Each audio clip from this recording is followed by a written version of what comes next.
एक छोटे से गांव में रामू नाम का एक किसान रहता था। रामू बहुत ईमानदार और परिश्रमी था। वह अपनी मेहनत से अपनी छोटी सी जमीन पर खेती करता था और अपनी पत्नी और बच्चों का भरण पोषण करता था। हालांकि उसकी आय बहुत कम थी, लेकिन उसके पास एक चीज थी जो उसे सबसे अनमोल लगती थी, उसकी ईमानदारी।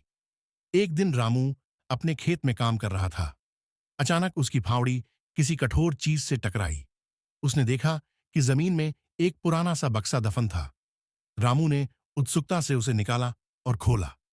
बक्सा सोने और चांदी के सिक्कों से भरा हुआ था। यह देखकर रामू चौंक गया। वह सोचने लगा, यह धन मेरा नहीं है, यह जरूर किसी और का होगा। इसे अपने पास रखना चोरी होगी। रामू संदूक लेकर घर पहुंचा और अपनी पत्नी सुमन को पूरी बात बताई। सुमन ने संदूक को देखा और मुस्कुराते हुए बोली, रामू, यह धन जरूर किसी और का होगा, या इसे किसी ने यहां बहुत पहले छुपाया होगा। हमें इसे मुखिया जी को सौंप देना चाहिए। रामू बक्से को लेकर गांव के मुखिया के पास गया और सारी बात बताई।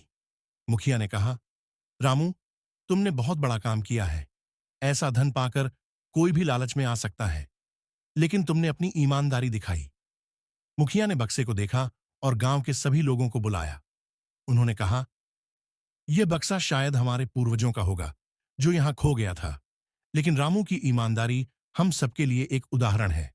गांव वालों ने आपस में सलाह की और तय किया कि इस धन से पूरे गांव के लिए एक स्कूल बनाया जाएगा, ताकि सभी बच्चे अच्छी शिक्षा पा सकें। साथ ही रामू को उसकी ईमानदारी के लिए इनाम स्वरूप कुछ धन और खेती के उपकरण दिए गए। रामू बहुत खुश हुआ, लेकिन उससे भी ज्यादा संतोष उसे अपनी ईमानदारी के कारण मिला। उसने बच्चों को समझाया, सच का रास्ता कठिन हो सकता है, लेकिन उसकी खुशी सबसे अनमोल होती है। इस घटना के बाद रामू पूरे गांव में अपनी ईमानदारी के लिए पहचाना जाने लगा। उसकी कहानी से सभी लोग प्रेरित हुए और गांव के बच्चे भी हमेशा सच्चाई और ईमानदारी का पालन करने का प्रण लेने लगे।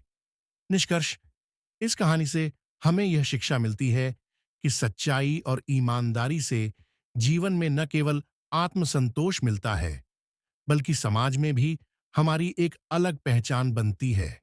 लालच चाहे कितना भी बड़ा क्यों न हो, सत्य का मार्ग ही हमें सही दिशा दिखाता है।